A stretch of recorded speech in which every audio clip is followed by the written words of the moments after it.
As part of the observance of International Day for the Elimination of Violence Against Women on November 25, 2010, activities were held across the country. Among the participants was Guyanese Luke Daniels, who now lives in England, is a self-described perpetrator of domestic violence and author of the book, Pulling the Punches, Defeating Domestic Violence. Without hesitation, Mr. Daniels accepted my invitation to be our guest on Plain Talk this evening, and for which I'm extremely grateful. Mr. Daniels. Hi there, Chris. The name of your book, Pulling the Punches, Defeating Domestic Violence. Is that a little bit ambitious, given that domestic violence has been around as long as humankind has been around? Yes, but you know it has a beginning, and I personally believe that it could have an ending.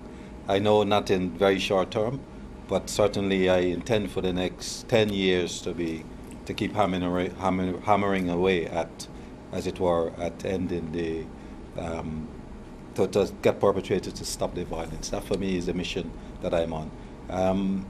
Pulling the Punches, I pulled that title from a program that was made on television in London, and I decided, I was part of that program, and I decided to add defeating domestic violence as my objective really in working. Yeah.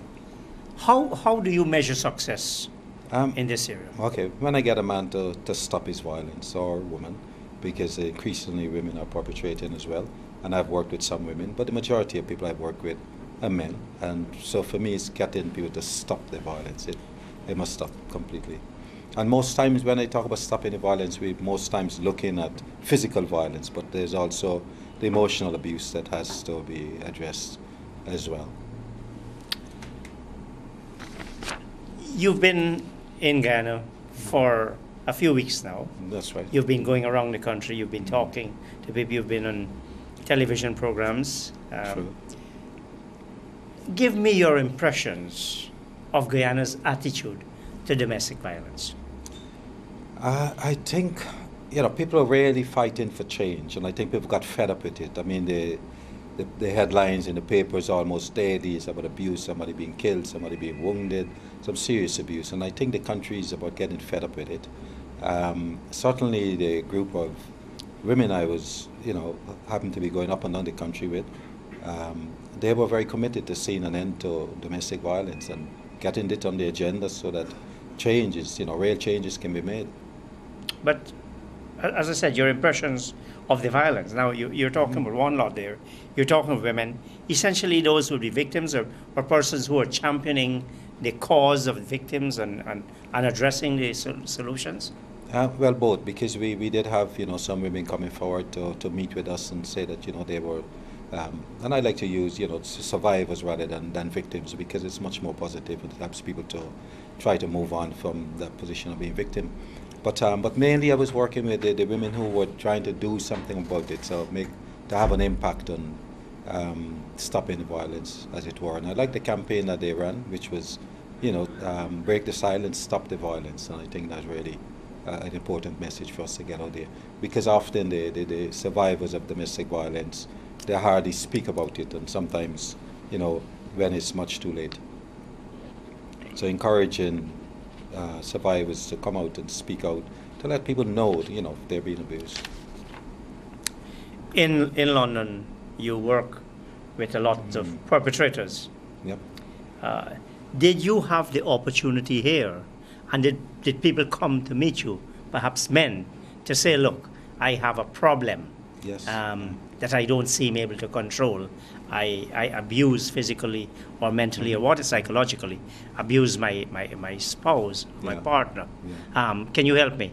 Have you had any approach like that? Oh yes, shortly after some of the interviews and articles in the paper, and I think this guy actually saw us on television.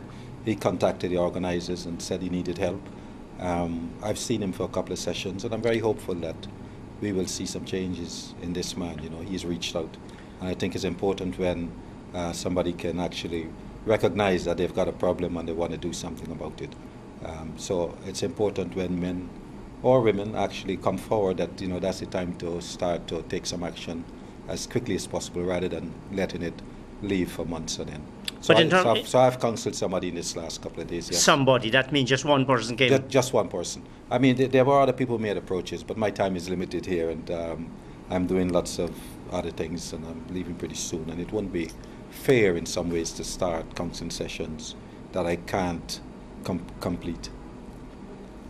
What about the infrastructure that you have seen in Guyana to address the breaking the silence and eliminating violence? We're talking about help and shelter. We're talking about Red Thread. possibly Red Thread. Yes, Red We're Thread. talking about the police. We're talking about the Ministry of Human Services. How would you assess the state of our capacity and willingness and commitment to deal with domestic violence? I think it's at the beginning stages with working with the perpetrators. I think there's some support and some good support happening with the survivors of domestic violence. You know, many women are being rescued from situations where their lives could really be in danger. And I visited Red Thread and other organizations. But I think the work with the perpetrators is yet to really begin in a big way. You know, it requires a good deal of training. And I'd like to think that if it's working with male perpetrators, that it needs to be men who are doing the challenging, who are doing the counseling. So I think we're some way off that yet, and it needs some more time there. It also needs, and you're the expert, I'm asking the questions. Sure. It also needs, like it would need with alcoholism abuse, or narcotic substance abuse. You need a willingness to confront, yes, I am an abuser. Yeah. I need help, and I'm going out there to get help. Yes, yeah. You'll be surprised because I tell you, at first we struggled in London because when I used to work at the Everyman Centre, which ended up being the biggest centre working with perpetrators. We struggled for a little while to get men through the door, but after we had one television program, Pulling the Punches, named after my book, we had 500 calls in a night. So we know that if there's a resource out there that men can tap into, they're likely to call it, and especially if maybe there's no coercion, as it were. And I know in some cases, men, if they're going through the court system, if the violence has been sustained and horrific, I think, there will be a need for court-mandated services. But I'm in favor of actually having a service where men can actually self-refer. They're recognized, and if there's a lot of publicity actually saying, well, okay, domestic violence is a crime, is unacceptable, this is what it does, that men will make that choice. They will see that their relationships are not working as maybe they themselves would like it to work, and they might reach out for help. As you compare London, just take Brixton, it would have far more people than the entire Georgetown, yes. or Wimbledon, or wherever, Tottenham, up north, up east, up south, west. So you have a problem, you have the benefit of anonymity Yes. in London, Yeah. whereas in a society like Guyana, if you walk through the doors of Alcoholics Anonymous, you walk through the doors of Red Thread, you walk Yes. through the doors of Help and Shelter, everybody knows it's probably going to be in the newspapers next day. Next day, How, yeah. how do you deal with that? Yes, I think that's a real problem. Confidentiality has been, an important issue for us in terms of working with people. But I do encourage men to, first of all, it's why, I've stated in my book that I perpetrated. I think in actually coming out, as it were. That and must say, have taken a lot of courage um, to say, yes, I am a perpetrator. Not really, because by then I started working with the men. One of the things I wanted from them is openness and honesty. How can I get guys to be open and honest if I'm trying to hide a secret? And also, as part of the process, actually, just accepting responsibility for violence and saying, yes, I've done it. And the other reason why I do it as well is because sometimes there's an attitude that says, men can't change, leopards can't change their spots, and we get this attitude. So I like to say, hey, I've been there. But more importantly, for many of the men that I've worked with, who've stopped the violence, many of them have become advocates themselves in ending domestic violence. They speak out, they challenge other men, they speak with them. Some who have worked in the arts have actually used the arts to speak out against domestic violence. The question I'd ask, though, Mr. Daniels, in a small society like this, to protect the anonymity and the confidentiality. We saw yesterday, today being Saturday, we saw yesterday a senior medical functionary who is alleged by his wife to have been a perpetrator of domestic violence. His picture and story splashed across the newspapers. Is the press really helping in curbing domestic violence with their over-enthusiasm? You know, not just a few hours ago, actually, I had a short discussion with a friend about whether the press is, in terms of, the headline splashes that you see, whether that is helpful in terms of ending domestic violence. And what's your question? And what's your answer? I think it's not. I think it's probably should be dealt with a little bit more on the back pages instead of highlighting the issue, because I suspect, and I think people have done some studies on this and media research and so on, that sometimes if you carry headlines about things that actually people copycat, so if you kind of highlight suicides quite a lot, people tend to commit suicide, the incidents might go up. And I wondered whether that was happening with domestic violence, that, some of these horrific murders that we're seeing, some of it a copycatting that is happening from the headlines that are carried. You took your work to South Africa. What led you to South Africa? Well, first of all, the first time I went to South Africa was actually for the first fair and free elections when Nelson Mandela was released, and I made good contact with some people down there, a women's organization that was working with the survivors of domestic violence, and they thought they would like to, and when they heard about the work I was doing at the Everyman Center, they actually invited me down to come and train some men to work with the perpetrators, which was a very rewarding trip for me. I spent actually 3 months working every day with a group of young men to train them up to be counselors, so working with the perpetrators. And domestic violence in South Africa is of horrific proportions, as you know, and so there's a great need for a service down there. In fact, violence, all-round violence, is very, very prevalent in South Africa. So is it domestic violence feeds off the general level of violence in a society? Yeah, my position really is to really do something with the domestic violence. We've got to have a zero tolerance to violence, and there is a campaign, an international campaign about zero tolerance. And sometimes I think they do not take into account the violence that is perpetrated by the state, in terms of wars, even the police and mental health services and so on, where sometimes people are physically restrained. They're all coercive forces. They are coercive forces, and those need to be looked at.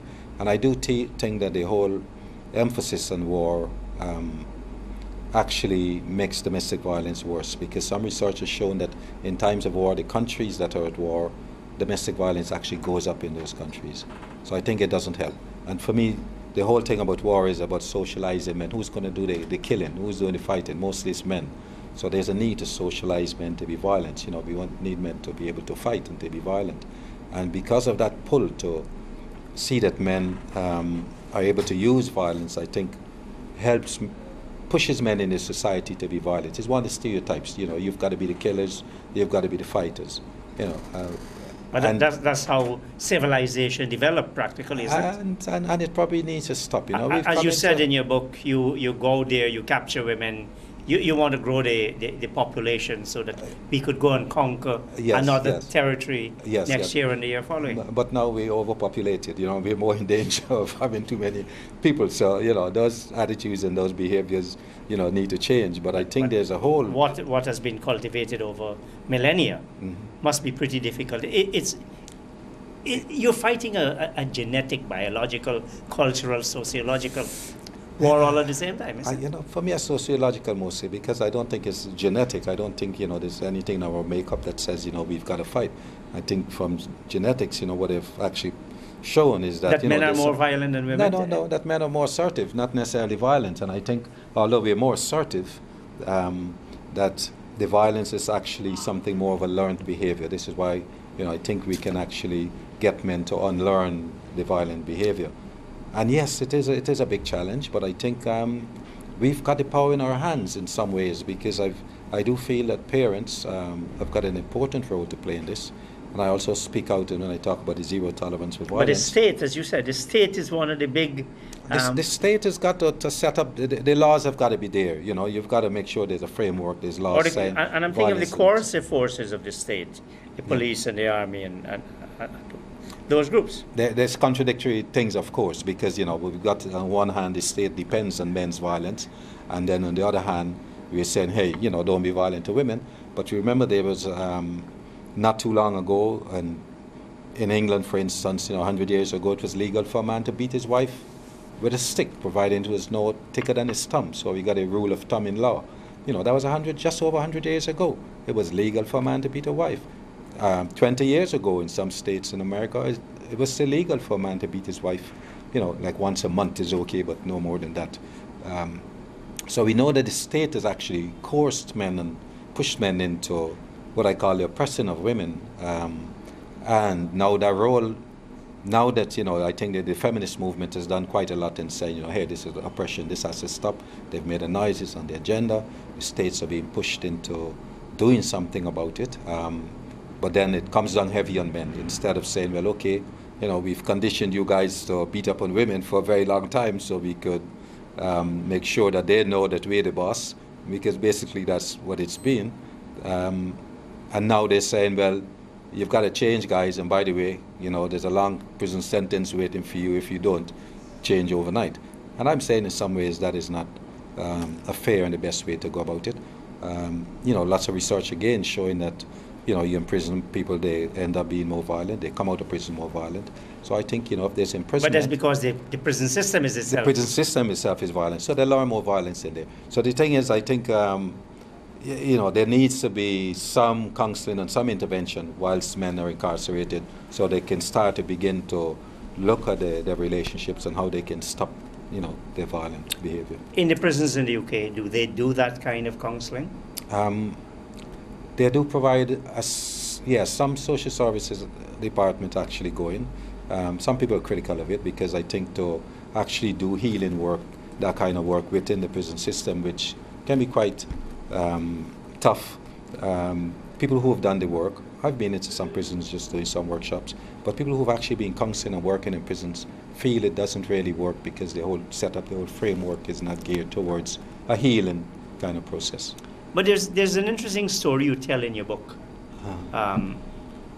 Luke, may I call you? Yeah, sure, please. There's an interesting story you tell in your book about this person who you describe, obviously a pseudonym, as, is it Daniel? Barry, no. Sorry. Barry. Right.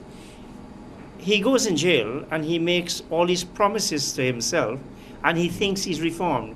He comes back out and he falls back into that normal pattern that he went in with. No. How do you explain that? If the prison system actually makes him worse, how do you explain that he comes out from the prison system thinking, oh, I am going to be good. I really have learned my lesson. I will treat my partner respectfully as an equal, no violence. We will both love our children, etc. Well, I think, Barry, you mentioned the guy who wrote the letter to me. Yes. He was in prison and wanting to get help, asking to come to the Everyman Center. Right. You know, it always breaks my heart, that particular letter, because we never did get to work with that guy. No? And I always wondered, oh, that's sad. Yes, you know, what happened to him, because he was actually saying, you know, this has happened a couple of times. I really want to change. I want help. And we never really were able to reach him. We lost touch with him. So it's, for me, one of those cases where I always think, you know, here's somebody who needed help. It didn't happen. But for those that did get to us, you know, there was one guy who came out of prison before the end of his sentence, and I think this is probably the best approach. He's coming to the end of his time, and he'd actually been inside for murder. He requested to come to the Everyman, and I was the one counseling him. And his life has completely turned around. You know, up to that point, he had actually lived more than half of his lifetime in prison. He, you know, from the time he'd become an adult, he'd been in prison most of the time. Most times for wounding, most times for armed robbery, all kinds. But you know, his life has turned around now. He's now happily married. I get to see him every now and then. I see him sometimes, and I know his life is on track. So I know that the change can happen. But from the prison system, he was able to come out on their release. It's coming to the time when he's about to be released. They say, okay, they will send him out That's the gradually. socialize, That's right. re-socialize. And part of that was to come to see me at the Everyman Center, and I worked with him once a week before he was actually released. When he was released, then he was able to come, you know, a little bit more regular. And we worked with him, and you know, his life is different. Are you an advocate for imprisoning people for domestic violence? I think no. On the whole, no. But I think in serious cases where men continually reoffend, or where they clearly they're a danger to people's lives, you know, I think imprisonment, you know, is a must. You know, the survivors, the victims or survivors, the most important person. If their lives are at risk, you know, these men must be imprisoned, especially if there's no resources for really working with them. But I think it's really sad to just imprison them and not do any work with them in terms of rehabilitation and getting them to change it. That's one of the dilemma, I think, Luke, we have in Guyana. Often you hear, oh, he ought to have been in prison. He was reported. The police should have locked him up. They didn't. He goes back. And perhaps because the victim had reported him, he decided, okay, I'll use more extreme forms of violence. Yes. Yeah. So that's quite a dilemma to face. It is. And in those cases, I think, you know, if there's no services, if they really can't provide the kind of counseling that this guy will need, I think imprisonment certainly, you know, has got to be something, because of the safety, you know, the recent case in the papers you mentioned, you know, if this guy would actually been imprisoned, he's come out, he's threatened his family, he's ended up killing somebody. Yes. But it seemed as though, you know, there were repeated attempts by the family to get some help from the police, and no action seemed to have been taken. And it appears this guy had made his intention very clear. Very clear, yeah. I'm going to get you. Yeah. But you see, for me, that was a classic case where the police really should have been involved very early on, and then some kind of intervention with the perpetrator to get him to change. We talked about the domestic violence being merely reflecting the violence of society at large. Yet, and I go back to your book, Luke, Japan, which is not known for being a violent society, yet, as you pointed out, the increase in domestic violence between 2005 and 2006 was somewhere about 17%. Yes, it was a massive leap. And but I think, you know, what probably has happened, there's been more awareness about domestic violence, and so the survivors have actually felt able now to come out and say, you know, hey, I've been abused. So we get more people complaining about it, so the figures would suddenly shut up, you know, will go up suddenly. But I think on the whole, again, you know, the whole incidents of more and more media attention on violence, you know, we get in more and more movies, more and more horrific movies, natural born killers, you know, just, and all kinds, you know, just some horrific killings. And I think this does impact on people's attitude and behavior. And especially when I've noticed that more and more women are actually perpetrating, at least, you know, the studies are showing that. And I've observed that there's a lot more movies now with women actually showing that they can be just as violent as men, or even more violent than men. And so they're starting to create the stereotype of the violent woman. And I think, you know, we've lived with the stereotype of the violent male for a long time. But now that they've started to push that stereotype, I think in movies and video games and so on, there's an increase. But still, the statistics indicate that the violence by man against woman far outweighs the incidence of and the rate of violence woman against man. Yeah, well, 2 to 1. Right? Not so. You know, there's more and more studies. There's different studies. There's conflicting. Well, you did say in your book that 1 out of every 3 women at some time in their lives is going to be exposed to domestic violence, whereas in the case of 1 out of every 6 men. Yeah. So that's double. Yes, that's double. But you see, but that's not the only research that's been done, and often it's very conflicting in this case. There's other researchers who are saying it's actually nearer to 50, equal 40. Parity? It's getting to parity, was some are claiming. But although they're saying that it's getting to parity, still the incidence of men's violence is much worse. You know, more women would end up with broken bones or serious injury, maybe being hospitalized, whereas the men don't get hospitalized in the same kind of way. So although it's reaching parity in some ways that, well, okay, the woman might have slapped or punched or done something, it's more likely that a man will use the worst type of violence. Are you saying then, Luke, that the domestic violence perpetrated by a woman is qualitatively different from the violence perpetrated by a man on a woman? On the whole, but that's not to say that women don't kill. What's the form the two take generally? The form. What's the form the two types take? Okay, women tend to use verbal violence a lot more. Women are good at being able to curse you, or slag off, and so on. So and emotionally abused. So a lot of that happens. But also that women sometimes are not as violent as men. I think they haven't been socialized in the same way with using violence. Generally, they're not physically strong. And often the men are bigger, stronger, and that kind of stuff. And so that makes a difference. But there's been some horrific cases of women being able to use some horrific violence and have killed men too. So we know it happens that way.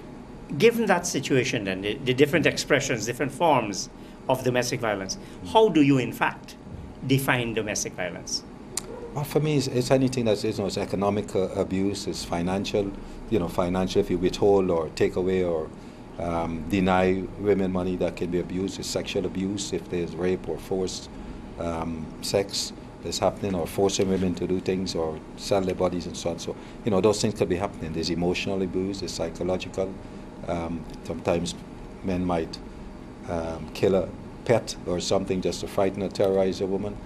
There's all those kinds of things happening. Of course, there's the physical, the kicking, the spitting, slapping, knives, guns, it's all being used. So there's a lot of physical and emotional abuse too. What drove you to write this book? A desire to see men change, I think, and because I actually worked in South Africa, and I think that made a difference to me. Actually going to a community where there was few places where men could actually get help and support to stop the violence, and that was a big, South Africa is 40-odd million people, so you would expect, several centers, working with this issue, domestic violence. A woman is killed, every couple of hours. I think it is now in South Africa, and how could I make a difference? And I could counsel as many men as I liked, and when I worked at the Everyman Center. I sometimes counseled about 6 men a day, sometimes 7 men a day, which is, it's no easy task. But even that was nowhere near enough in terms of the men that wanted to come through the door. Sometimes we had to close our waiting list. There was not enough trained counselors. There was not enough centers for working with the perpetrators. So I thought, well, I've got to write a book. There's a lot of countries where they haven't even begun to do the work with perpetrators, and sadly most times it's the underdeveloped countries which have not had the resources and the skills and the tools to start to put this together. The UK is multicultural, multi-ethnic. Do you notice, is there any distinction, is there any difference between, say, black domestic violence, and why is one more prevalent than the other, for example? Well, I haven't been asked that question for a very long time, but it's one of the questions I often get asked in the UK, and and my response to it really is that there's no real difference in terms of violence between black and white. Depends on the socialization for violence. Or Asians and Africans or Caribbean. There's nothing inherent in the different races that makes them violent. But I think in some cases, if there's been an added bit of socialization, and I often like to think for people from the Caribbean, for instance, we've been through our horrific hundreds of years of slavery and brutality and mistreatment, and I think some of those patterns of behavior have been passed on in our families and our customs and the way people behave.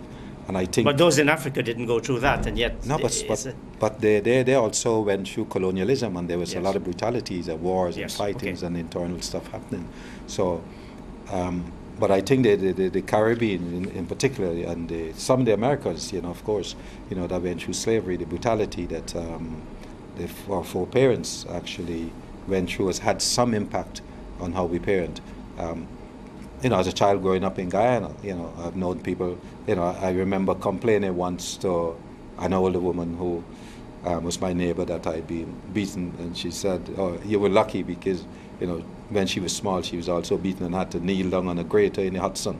And you think, well, where do we learn this kind of stuff, I've heard of, a child's hands being burnt in flame or hot oil.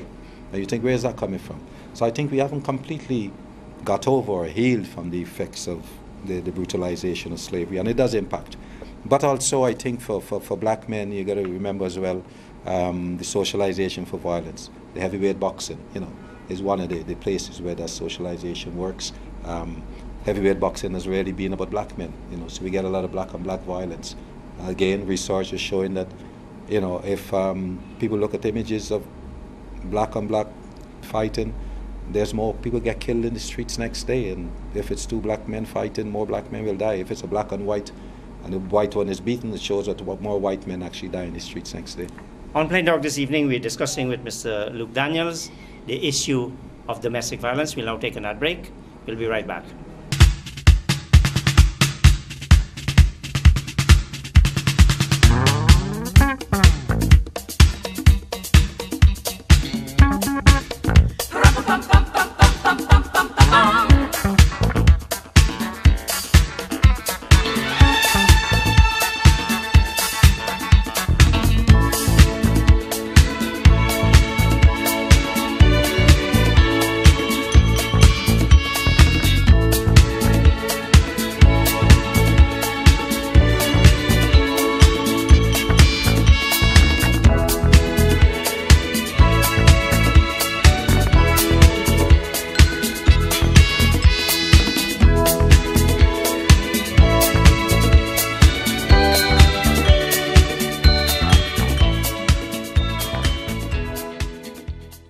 Welcome back to Plain Talk as we discuss domestic violence with Mr.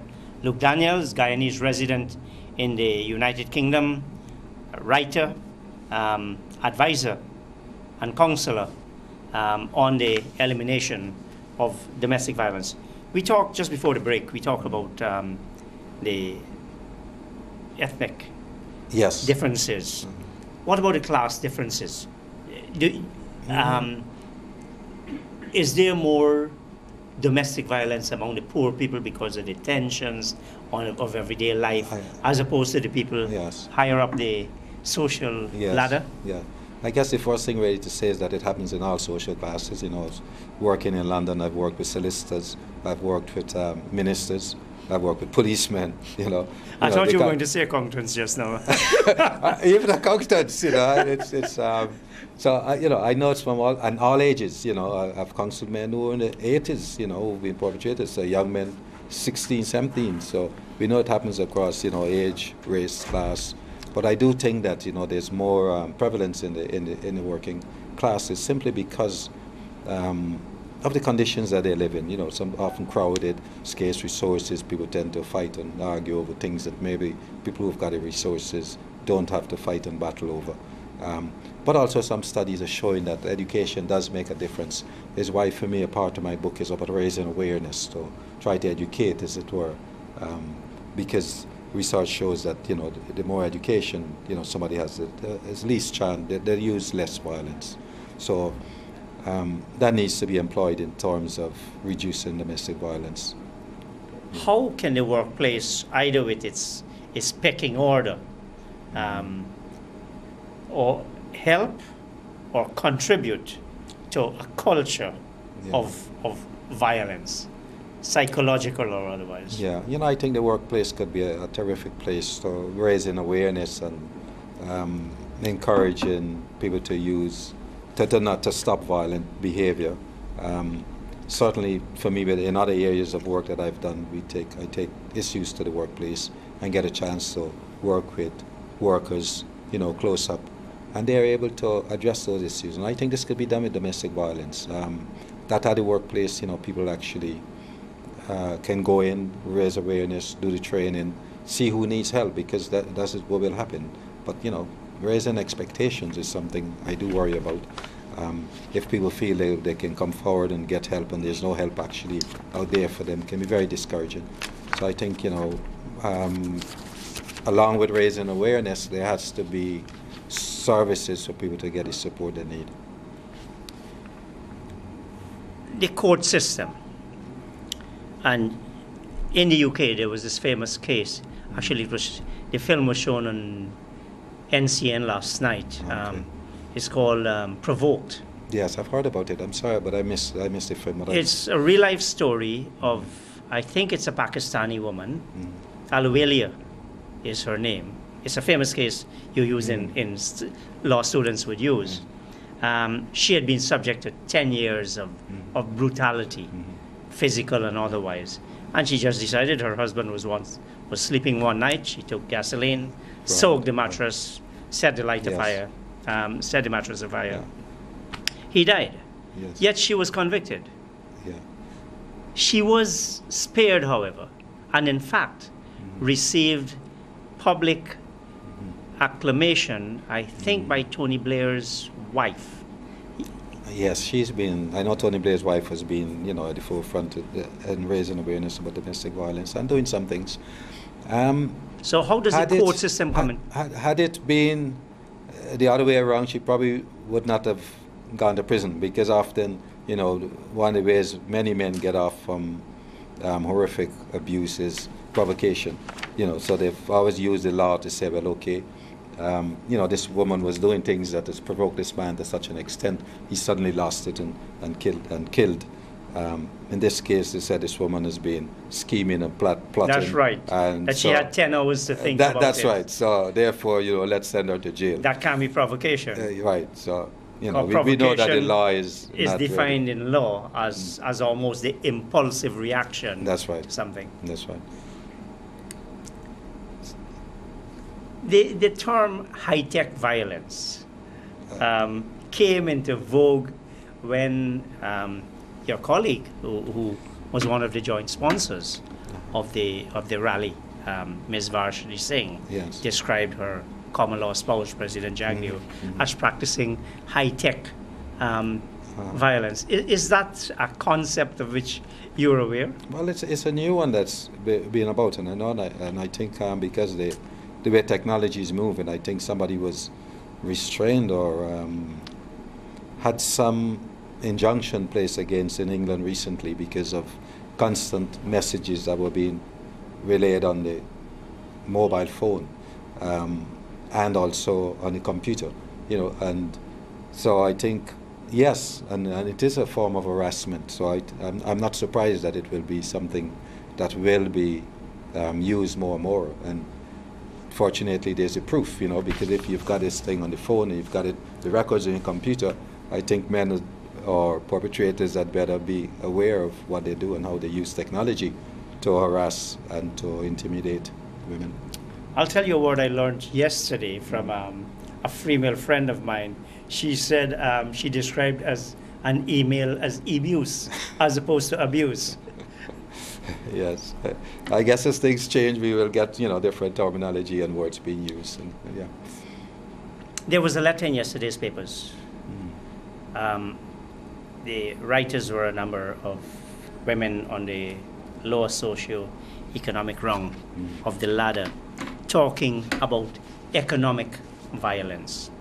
What role does economic violence? That is because of the whole societal structure, yes, and paying a pension of $5,000 a month or something like that. Yeah. How does that help or contribute to the stresses? Straight away, women's work is hardly talked about in terms of the GDP of a country, and women, as we know, provide. Unless they're in the formal economy, it's not talked about. That's right, and we know women actually provide, most of the work in any economy, the house work, the caring for children, the caring for sick relatives and so on. We know that they contribute in a big way, in England, where, if I can refer to the system a little bit in England, certainly there's some recognition of the work that carers do, and most carers are women, although a sizable amount of men do care, and they actually save the economy something like, in England, 87 billion. So we know that carers and women contribute a great deal to saving the economy a lot of money. And we know, for instance, with the recession that is biting, women are the first to suffer and suffer the most. So there is the economic abuse that's happening, and a lot of it, directed at women. The structure, this has been a man's world from time immemorial.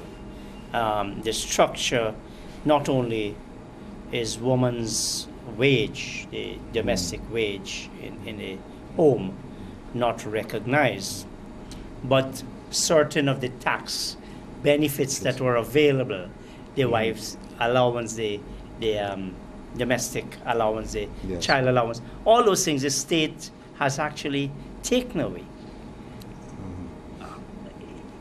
Does that, again, I come back, does it help or does it contribute to the sort of economic violence and social tensions? I think if women have to be dependent on men more and more, if these resources are taken from them, it does create tensions and puts more pressure on relationships. So I think the more resources we can get to women to make them more independent, that they don't have to depend on men, as it were, for their daily existence, can lead to more harmonious relationships, as there's no dependency and expectations that are being put on women. So I think women, we need to empower women to be better able to take care of their lives, and I think that's really important. There's an almost overuse of words like those, though, isn't it? And despite all the words that we hear all over the place, are women, in terms of domestic violence, in terms of breaking the silence and stopping the violence, are we really stopping it? No, but the world is still very unequal, still very much in favor of men, and patriarchy is a word that we really use to describe a system that is run by men. That's the world. That's you're describing the world here. The world, patriarchy. It is, and I think it's been occluded in some ways. I think very much in the vein that in England, for instance, they try to tell us there's no such thing as class anymore. That the working class somehow has disappeared. I think in the same way, there's a... Tell those people on the breadline. Yeah, I think there's in the same way, there also tends to be this thinking that patriarchy as a system is not in operation. But I think women... It's so institutionalized that you just take it for granted, is it? Exactly. Men still control the vast majority of the world's wealth, although, women earn, have something like 1% of the world's wealth, whilst men, although they make up 51% of the population. In terms of political power, most countries are run by men. In terms of military power, women hardly feature. So we know that it's still very much a man's world. Women are disadvantaged by it, a whole deal. But also, there's the fact that although the majority of men get some advantage from the system that is in place, the patriarchal system, there's a tiny minority who actually benefit the most from it. And this is what needs to be challenged, You raise a very interesting point. The countries are essentially ruled by men. You've got Germany, Angela Merkel, but you had Sri Lanka, that for many, many years, Mrs. Bandaranaike, after the death of her husband, the Prime Minister of Bangladesh. Is domestic violence any less in those countries run by women? Well, sometimes it can actually be worse for women in those countries. As we know with Margaret Thatcher, when she was in power, she actually took away milk from the school children. So, not because it's a woman, it means that the situation for women will be better. Depends on what system is in place and what systems they're actually supported. And often these women are the head of a system that's actually being run by men, and they sometimes actually are expected, they carry out the policies of the men. When Thatcher served her purpose, the men just put a knife in and got rid of her, just like that. So we know that, you know, women might well be at the top of the system and look like they're running things, but we know that men are behind the scenes controlling, doing a lot of controlling. So this thing about behind every great man there's a woman is a fiction. I would say that there's a lot of men who've made it, and it's, you know, if a woman is not there supporting them, they wouldn't be happy. I feel saddened when you tell me that Barry, you never got the opportunity to help him. Let me ask you a question about Barry. He lamented in his letter to you that every time he inflicted violence on his wife, he would be remorseful and would promise to change. Yet that seemed for Barry, as for most of perpetrators, just part of a cycle repeated after each episode. Yes. How can that cycle See, this is be where, broken? This is where, you know, I think the counseling is really important, that somebody from the outside is able to assist them and give them a hand. We know these men, they make promises, they make another promise, you know, that they will stop. But they're not able to do it on their own. They need some outside intervention. And often I think, you know, it's really good that there's another man is challenging them to say that, you know, this is not acceptable behavior, it's not okay, you know, it needs to stop.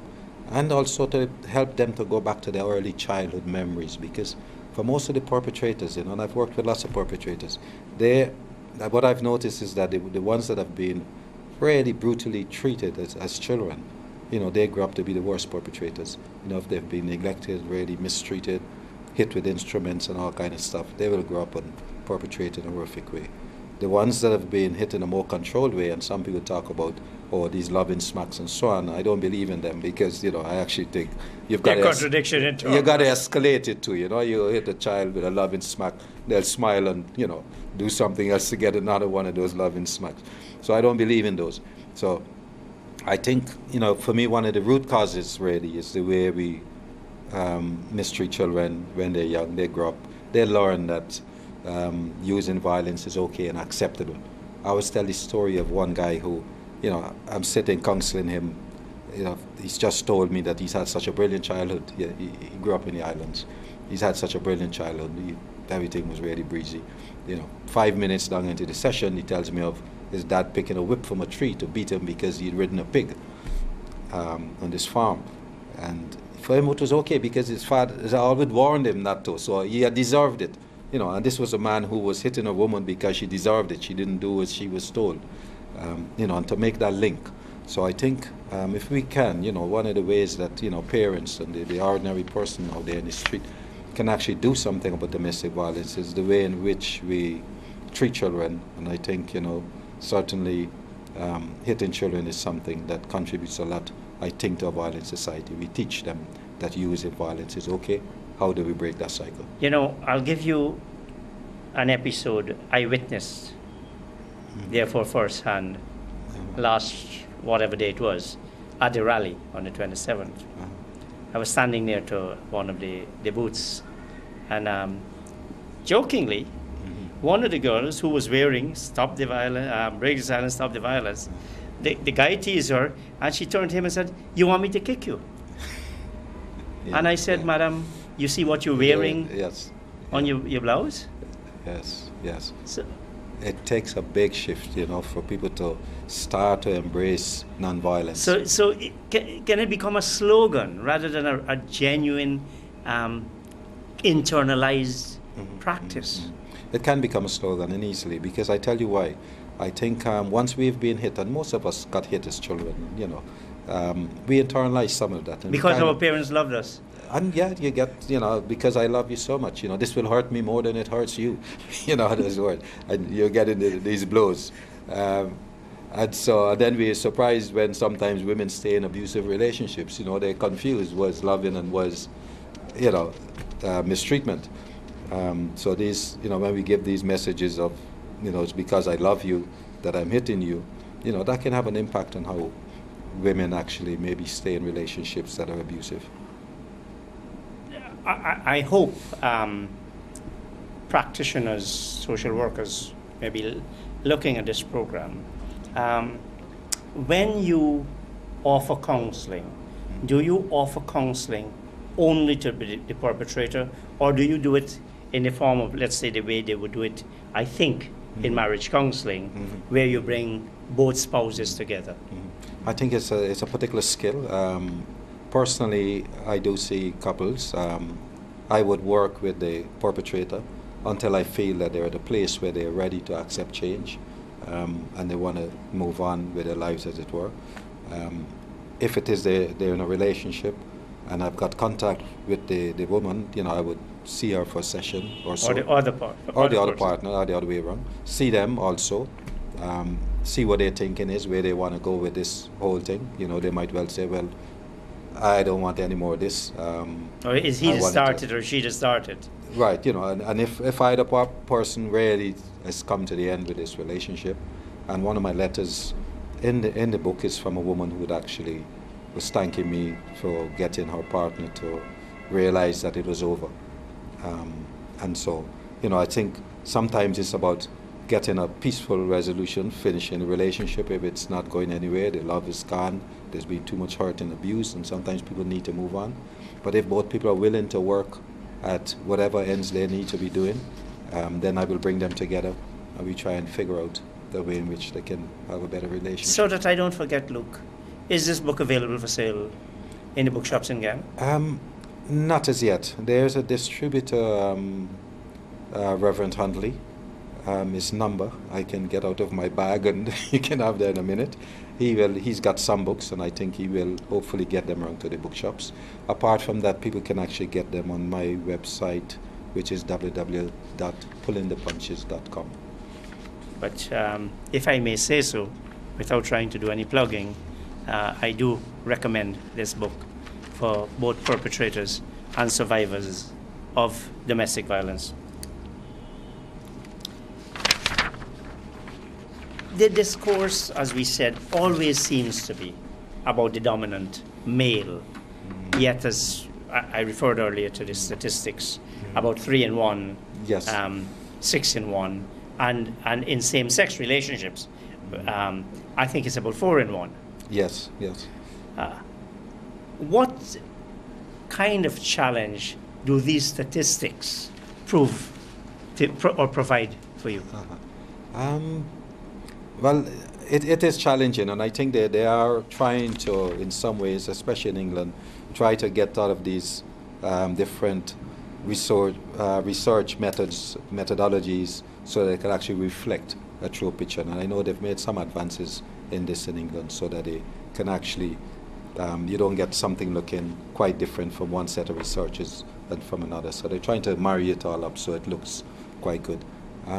If there are challenges, and I think for me with the as you mentioned, in the gay community, there's a challenge there.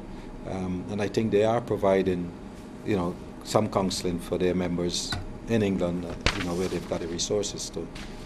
So yes, there's work to be done there too. You've seen the kind of legislation third world countries especially have been introducing, largely patterned along first world jurisdictions. Essentially, the legislation seems to criminalize the perpetrator. Yes. And I think that in some ways that is sad. I think there's got to be a real balance of fairness, because from some legislation I've looked at, I think they could actually be doing more harm than good, because if the perpetrators, and these are mostly men we're talking about, feel as though, there's a real raw deal here. And in some cases it can look very much like that. They could actually make it more unsafe for women, because these men would then feel, well, what have I got to lose? And they might become more desperate in their actions. So I think, when we look at legislation, it's got to be tough, but it's got to be fair as well. So I would like the people who are making legislation around domestic violence to really be very, very thoughtful about what they're doing. In many cases, the persons who enforce before the matters get to the court would be the police. We said earlier in this program, the police force is part of the coercive arm of the state. They are in fact almost taught violence. Yes. How can they, in fact, help to remedy the situation when they themselves, in many cases, and I think again your book says that, and I'm relying heavily on your book, Yes. There's the research. I've looked at it. that the police and so on, they're high levels of violence in their own homes. Yes, and this is internationally. I'm not just talking here about Guyana. But No, I appreciate this book is not, Yes, not yes. about Guyana. But and I suspect the truth would be of Guyana too. And I think this is where some I like to talk about healing. Getting over the effects of violence. So I think even within the police force, even though they might be trained, they've got personal things going for them too. They might have been subjected to a lot of violence themselves. They've become perpetrators. Some healing has to happen with them. So I think even with the forces, there has to be some work being done with them in terms of, the experiences they have had and how they're likely to behave in their own relationships. So, yes, it's a real challenge. And I think I know there's some training happening with the police. In most countries, in England, for instance, every force has got a domestic violence unit where they've got a specially trained police to, if they're called to a domestic violence case, that they will go. And we expect those to be at least better trained than the average members of the force. So it might be a case that they need to put a lot more resources into a few policemen at a particular station or policewomen so that they are much more aware of domestic violence and how to approach it and what to do. Should that work, in fact, be done rather than by police, but by social workers?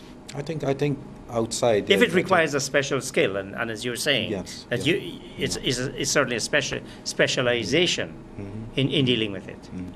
I think that it's probably outside the force, the social workers, because I don't know that there's a social unit within the forces who would have those tools and those skills to do it. And I'd like to think it's somebody who's spent a lot of time looking at this issue, dealing with it, and is able to challenge what's happening in the force itself. One of the great problems with a poor country like Ghana is this, and where in a poor country, the poor people tend to be really, really poor. And ironically, the rich people tend to be very rich. Very, very, very rich. A woman is abused by her husband, and I'm falling in the stereotype here. She's abused by her husband. She has not a home to go to. She's got her kids. What's her option but to stay in that abusive relationship? I know, and this is the challenge we really face as a society. And I think, I see money being spent on all kinds of things in this country, and I think if we really want to make a difference with domestic violence, there's got to be more resources put into refugees, into the women's programs that support the survivors of domestic violence, but also that there be resources put into work with the perpetrators, that more people are trained to work with them. We can't end domestic violence unless we start to get men taking responsibility for their actions, and before there's projects that are actually working with the men to stop the violence. So I think the government, does have a responsibility to protecting the citizens, and I think poor women are citizens too, and they need to be put in more resources by them. I think it's a sad reflection of society if a woman has to be murdered or killed because she couldn't afford to move out from an abusive relationship.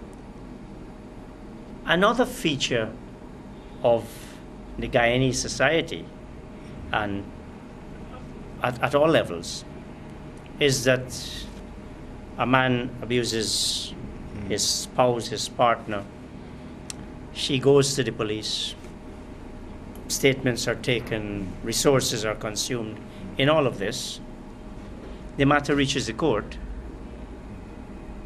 and then the accuser turns around and says, look, I don't wish to pursue this matter any longer. Yeah. How do you deal with that? And that's very demoralizing for the police sometimes, who've put a lot of work in, who've done the work to get it to the court, and then it goes in that direction. In England, what they have done actually is to make it that it's a crime, that it's punishable if somebody actually gets it to court. If for instance, it's a woman who's brought the case and then she backs out at the last minute, she could actually be fined or imprisoned. It takes away from that woman that responsibility, and we know that what happens often is the woman is coerced by the man or relatives or other people that she's to drop the case. Or he has changed. Or he, you know, and I think that has to be removed. That although it's very tough, and I think one judge actually took that very tough decision of jailing a woman recently in London because she rescinded on, she'd made an allegation of rape, and then at the last minute she changed her mind, claiming that she was pressured. Although she claimed that she was pressured by the man and family members and so on, the judge decided that she will spend time. So because it was either perjury in the first place that she was lying, or Yes. she's frustrating the courts of justice. Yes, but also I think they recognize that, when women are vulnerable to being pressurized into changing their mind, and they wanted to remove that from the scenario, as it were. You leave tomorrow. When do we see you back, Luke? Well, hopefully next year, if not the following year. I tend to get home at least every 2 years because Guyana is very dear to me. I like to see things change here, and especially around domestic violence. So I'll be back. Let me thank you, Mr. Luke Daniels, writer of Pulling the Punches, Defeating Domestic Violence. Thank you very much for appearing on Plain Talk, sharing this past hour with us, with me and my viewers, and to wish you Godspeed. See you again next year or the following year. Operators and viewers, thank you very much. Good night. Have a great week.